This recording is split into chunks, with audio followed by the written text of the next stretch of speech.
maybe not the worst kept secret in the world, but it sort of kind of got out there that Hawken might be coming to console. Yes. Obviously it is. It's here in the Xbox booth at E3 2016 and catching up with Reloaded Games.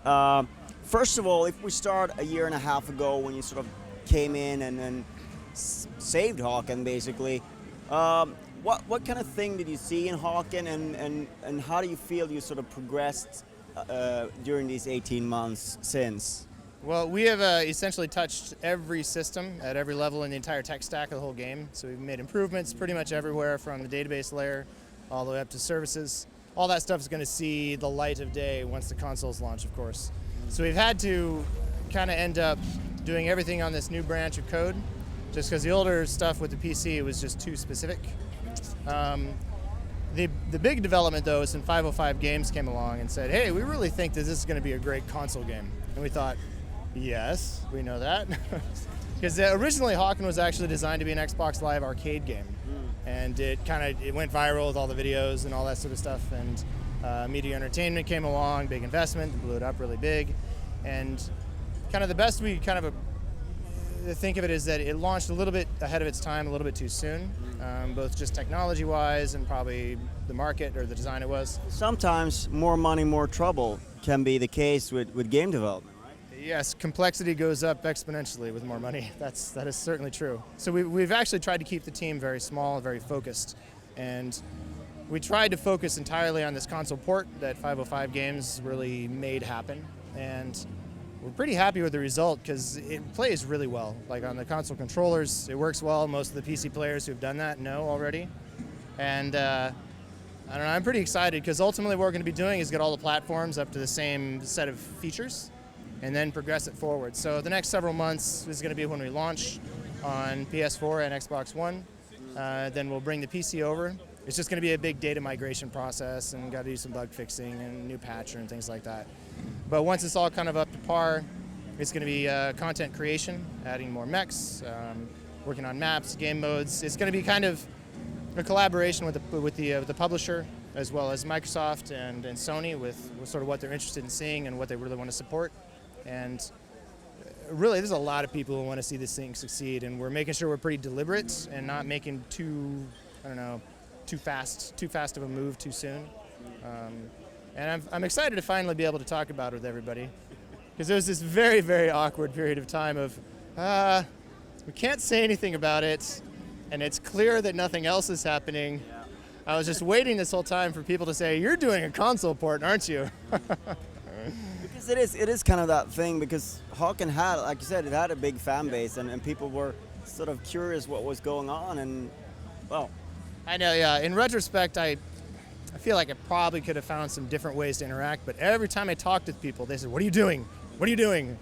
And I couldn't say. And I didn't want to be another one of those guys who just, I can't say. But hey, I don't know. We'll see. I got to make it up to everybody. I know that. In terms of the business model and so on and so forth, is it going to stick with free-to-play, or are you looking at other things? And what? Well, nothing is right out, but definitely free-to-play is going to be a core to everything. We're going to try to keep it to the point where it's certainly not a pay-to-win scenario. Everything's earnable. Cosmetics tend to be the things you're going to pay for. And it's really, you can put money into it to, I don't know, progress just faster. Because you know you're going to get there eventually. Some people just don't have the time.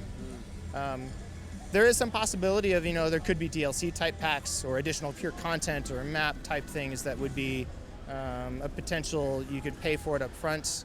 It's unclear. I know there's a number of games who are trying that sort of approach while still retaining some amount of a free-to-play access. What's the danger of splitting up the player base? Right. Yeah, we don't want to split up the player base. I don't know. I think it's a very bright future. There's a lot of good stuff going on. And we've seen as of late that free-to-play on console is not just something strange and weird and that doesn't work. It actually, there's a lot of games out there now where it works, and there is demand for it among the player base, because quite frankly, console gamers, it's not, the landscape isn't the same as on PC. On PC, free-to-play, the competition is fierce.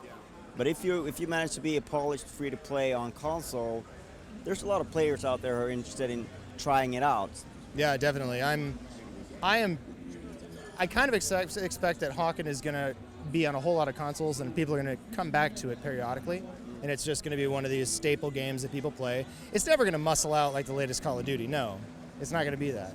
But it is going to be a game that's going to be solid. It's going to be self-contained. It's going to be a very solid and enjoyable play experience.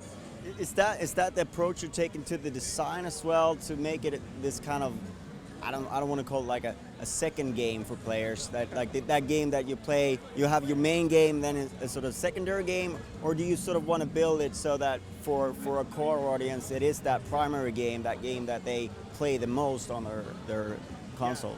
I believe that Hawken has the kind of legs and the skeleton to be able to be a long-term, really a core game in people's collection of things that they play all the time. And definitely with the kind of the content roadmap that we're seeing is probably how it's going to pan out. It's going to be a really solid play experience, and I think it's going to be a lot of fun.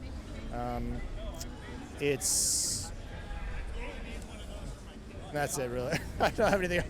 I ran into a dead end. No worries. It's late in the day, we should say. I think this is our final interview, maybe your final today as well. Yeah, I think so. I was up till 3 last night prepping more builds. It's late nights.